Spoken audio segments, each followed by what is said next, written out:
The last thing I remember before I died was the sound of laughter.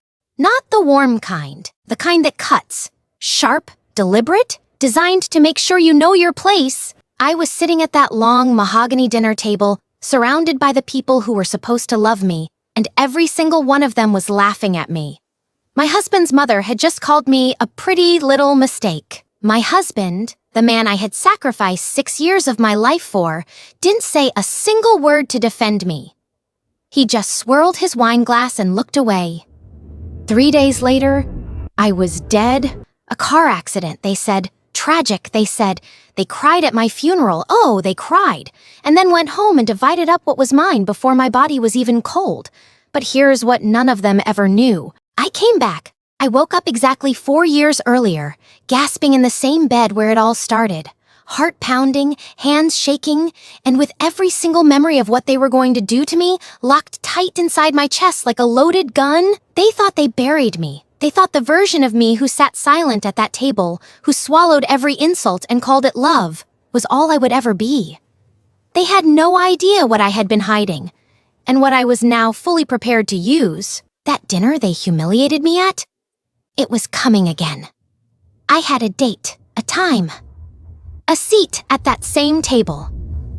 This time, I wasn't coming to survive it. I was coming to end them. I woke up screaming, not because of the pain, though my chest felt like something had cracked open inside it. I screamed because I knew.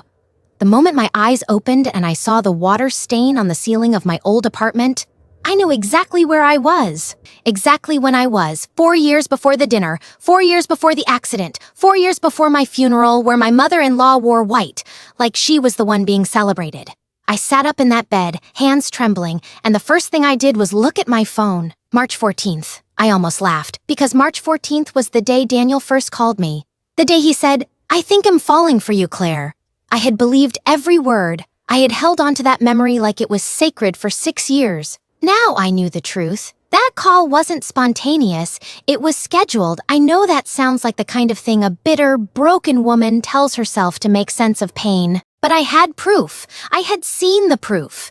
2 weeks before I died, hidden inside a folder on Daniel's laptop he never thought I'd find. A contract, dated 3 weeks before that first phone call. His mother, Margaret Chen, had paid someone to introduce us. Paid to make sure Daniel ended up with me specifically. Not because she liked me, because of what I owned. See, everyone in Daniel's world knew him as the son of a real estate empire. What nobody knew, what I didn't even know until it was too late, was that the Chen family empire was drowning.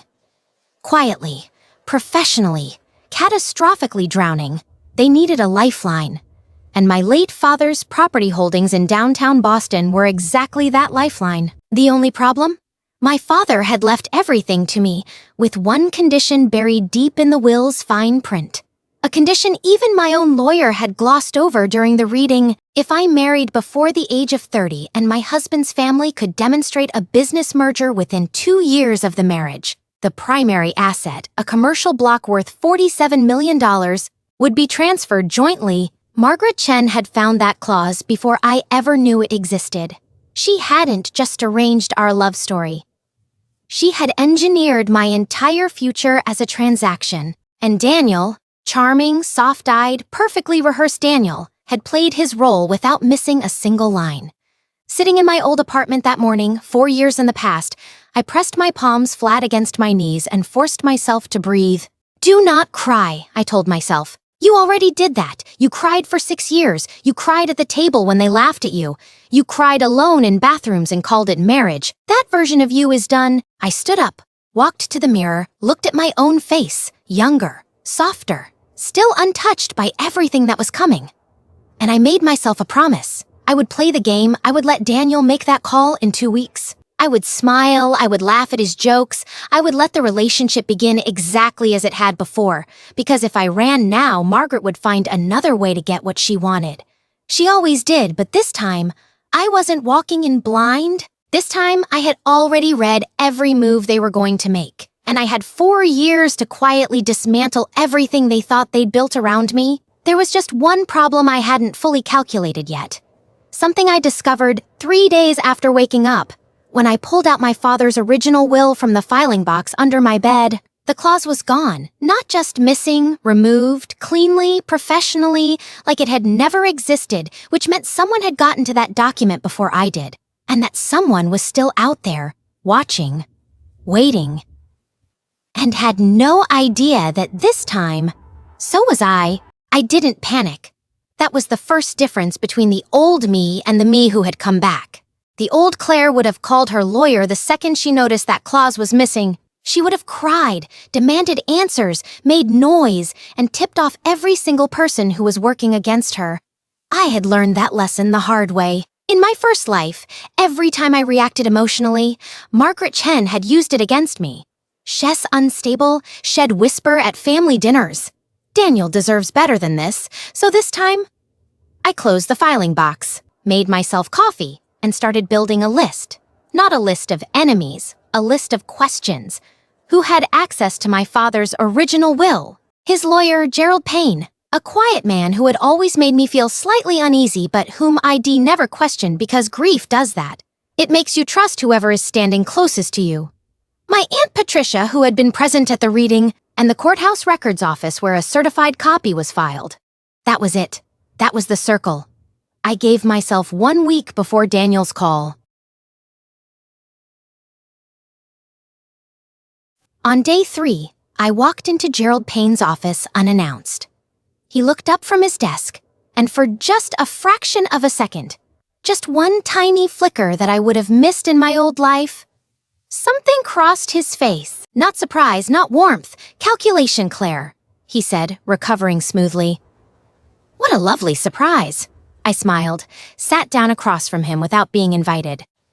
I've been going through Dad's paperwork, I said lightly. I just want to make sure I have complete copies of everything. You know how I am. I like things organized. He nodded, offered me tea, kept his hands perfectly still on the desk. I watched those hands the entire time because in my first life, I had once seen Gerald Payne sitting in the back corner of a restaurant with Margaret Chen. I had thought nothing of it then. 2 people in the same city, the same circles. It meant nothing. I had filed it away as coincidence and never looked at it again. I was done filing things away. He handed me a folder of documents 40 minutes later. Copies, certified, complete. I thanked him warmly, walked to my car, and sat in the parking lot for a long moment. The clause wasn't in these copies either, but this time I noticed something Gerald hadn't intended for me to see. The document had a revision timestamp buried in the footer, a faint digital watermark from the editing software. February 28th, my father had died on February 19th. Someone had edited his will 9 days after he was buried. My hands were steady as I drove home. My mind was not, because this changed everything. This wasn't just Margaret Chen engineering a marriage for financial gain. This was something older, something deeper. Someone had been planning this before Daniel ever entered the picture. Someone had been watching my father's assets long before his death and had moved immediately when the opportunity arose. That evening, Daniel called, right on schedule, right on time, his voice warm and a little nervous, exactly the way I remembered it. I know this is random, he said, but I haven't been able to stop thinking about you since the Henderson event last month. I think I'd really like to get to know you better. I let him finish. I let the silence stretch just long enough to feel natural. Then I said, I'd like that too. And I meant it, but not for the reason he thought. Because Daniel Chen, for all his careful acting, for all his mother's planning, had just handed me the most valuable thing I could possibly have in this war, a front row seat inside the enemy's house. What I didn't know yet was that Daniel's loyalty wasn't entirely where I assumed it was, and that truth was going to change everything. I played the role perfectly. For 3 months, I was exactly what Daniel expected. Warm, a little guarded, slowly opening up. I let him plan the dates, let him feel like he was winning me over, let his mother Margaret believe her little chess piece was moving exactly where Shed positioned it. Meanwhile, I was doing something none of them anticipated. I was getting close to Daniel's younger brother, Ethan. In my first life, Ethan had been background noise. Quiet, overlooked, always sitting at the edge of family gatherings like he didn't quite belong. I had never paid attention to him because nobody else did. That was my mistake. In my second life, I recognized something in his eyes that I understood deeply now. He was suffocating inside that family too. It started with a coffee. Accidental, or so he thought. I ran into him at the bookstore Daniel had taken me to on our second date. We talked for 20 minutes about nothing important. But as I walked away, Ethan said something quietly, almost to himself. "You seem too smart for this family, Claire." I stopped, turned around, and for the first time I didn't perform. I just looked at him honestly and said, "So do you." That was the beginning. Over the next few weeks, Ethan and I built something careful and unspoken. Not romantic, not conspiratorial, just two people who saw through the same walls and never said it out loud. I didn't push him, I didn't ask questions, I just made space, and slowly, Ethan began to fill it. Then one evening, 6 weeks before the engagement Margaret was already privately planning, Ethan texted me a single line. "We need to talk. Not at the house, not near Daniel. We met at a diner 2 towns over." Ethan looked like he hadn't slept in days. He sat across from me, wrapped both hands around his coffee cup, and said, "I need you to know something. And I need you to promise me you won't disappear after I tell you." "I promised," he exhaled slowly. Then he told me the truth that cracked the entire foundation of everything I thought I understood. Margaret Chen had not found my father's will clause through research or legal digging. She had been given that information. By my Aunt Patricia, I felt the diner go silent around me. Not literally, people were still talking, forks still scraping plates, but inside my head, everything went completely still. Patricia, my father's sister, the woman who had held my hand at his funeral, the woman who had called me every Sunday for a year after he died to check if I was eating properly. That Patricia had walked into Margaret Chen's world and handed her the blueprint to dismantle my inheritance. "Why?" was the only word I could manage. Ethan looked at the table. "Because Patricia was supposed to inherit everything. Your father changed the will 8 months before he died, moved everything to you. Patricia found out 2 weeks after the new will was filed. She was furious." He paused. "My mother was at a charity event with her 3 weeks later. By the end of that night, they had a deal. The deal was simple and devastating. Margaret would engineer the marriage, the inheritance clause would be triggered. The Chen family would take controlling interest of the Boston property. And Patricia, quietly, legally, invisibly, would receive a private payment of $4 million. My father's love for me had been used as the weapon against me. I sat in that diner for a long time after Ethan stopped talking. Long enough that he reached across the table and touched my hand gently. "Claire, I'm sorry." I looked up at him, and something inside me shifted. Not into grief, not into rage, but into something colder and sharper and far more dangerous. "Don't be sorry," I said quietly. "Just tell me one more thing." He waited. "Does Daniel know?" Ethan's silence lasted exactly 4 seconds, and in those 4 seconds, I got my answer. But it wasn't the answer I was expecting. Ethan said, "Daniel knows everything," but then he added 3 words that stopped my breath completely. And Hess, terrified, I had spent weeks preparing myself for the version of Daniel who was coldly complicit. The rehearsed actor, the obedient son executing his mother's plan without hesitation. I had built my walls against that Daniel. I had no walls built for this one. "Terrified of what?" I asked carefully. Ethan leaned forward. "My mother didn't just offer Daniel a role in her plan. She gave him an ultimatum. Either he married you and secured the asset transfer, or she would expose what Daniel had done 3 years ago. Something that would end his career, his reputation, and probably his freedom." The air in that diner shifted. "What did he do?" Ethan shook his head. "That part I don't know. Shes kept it locked tight, even from me, but whatever it is, it's enough that Daniel has never once pushed back against her. Not once in 3. I drove home that night with my hands steady and my mind rewriting every memory I had of my marriage. Every argument Daniel had walked away from. Every time had gone quiet when Margaret entered a room. Every apologetic look had given me across dinner tables while his mother sharpened her words against me like knives. I had read him as weak, complicit, comfortable in his cruelty. But what if he had been a prisoner the entire time? It didn't forgive him. Let me be clear, it did not forgive him. A cage doesn't excuse silence, but it changed my strategy completely. Because a man being blackmailed by his own mother was not an enemy. He was a door. The engagement dinner was in 11 days. Margaret had already sent invitations. Intimate, family only, at the Chen estate. In my first life, that dinner was where she had made her first public move to diminish me. Shed casually mentioned, in front of 12 people, that my father's business had been financially unstable before his death. A clean, surgical lie designed to reframe me as someone who needed the Chen family rather than someone they needed. Everyone had laughed politely. Daniel had looked at his wine glass. I had gone home and cried in the bathroom for 40 minutes. This time, I arrived at that dinner with a quiet recorder in my clutch, a lawyer on standby, and a manila envelope I had placed in my car's glove compartment like a loaded weapon waiting to be used at precisely the right moment. Inside that envelope was something Ethan hadn't given me.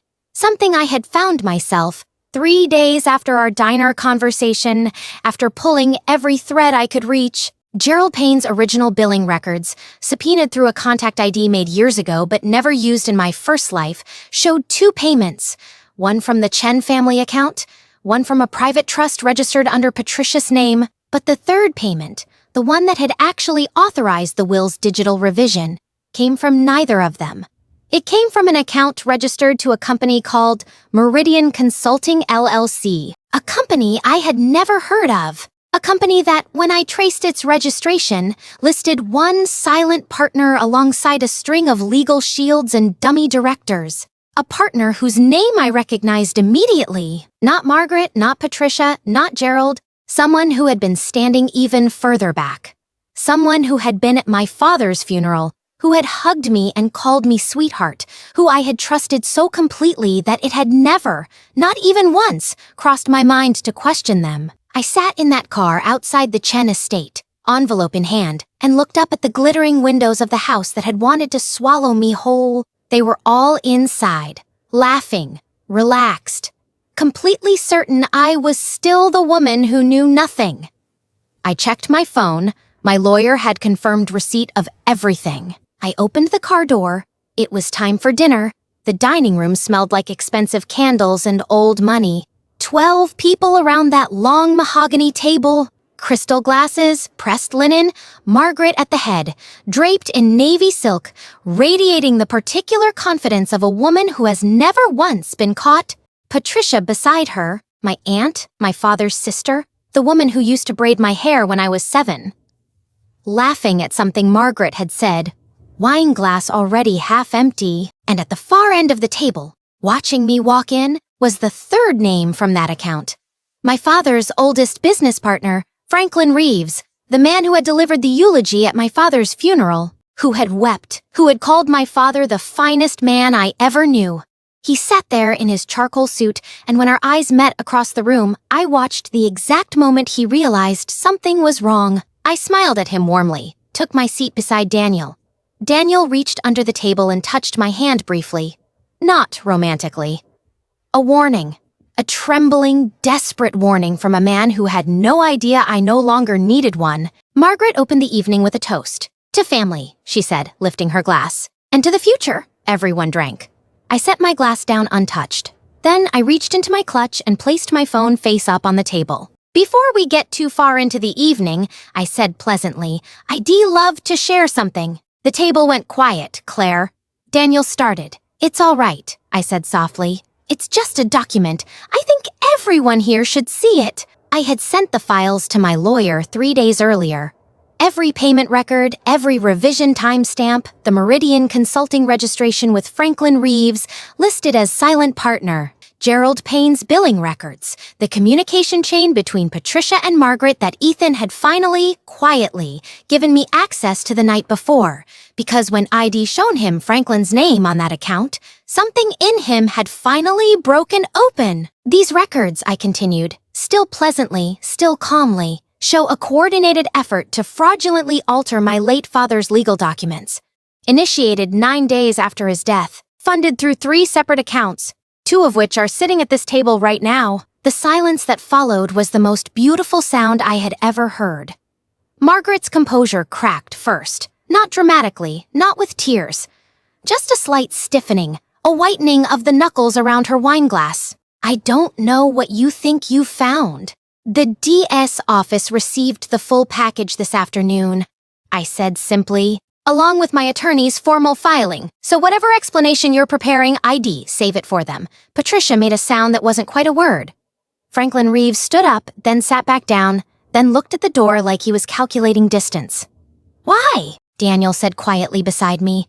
Not to defend his mother, not to protect anyone, he looked at Franklin, only at Franklin, and said it again. Why did you do it to her father? He trusted you. Franklin said nothing, but his silence confirmed everything. My father hadn't died of a heart attack cleanly and randomly at 61. He had died under stress that Franklin Reeves had engineered deliberately. A hostile financial squeeze on my father's holdings designed to force a sale when my father refused and changed his will to protect me. Instead, Franklin had moved to the next option. Erase the protection, use the daughter, take the asset anyway. Margaret had simply been the mechanism. Patricia had been the betrayal from inside. But Franklin Reeves had been the architect of all of it.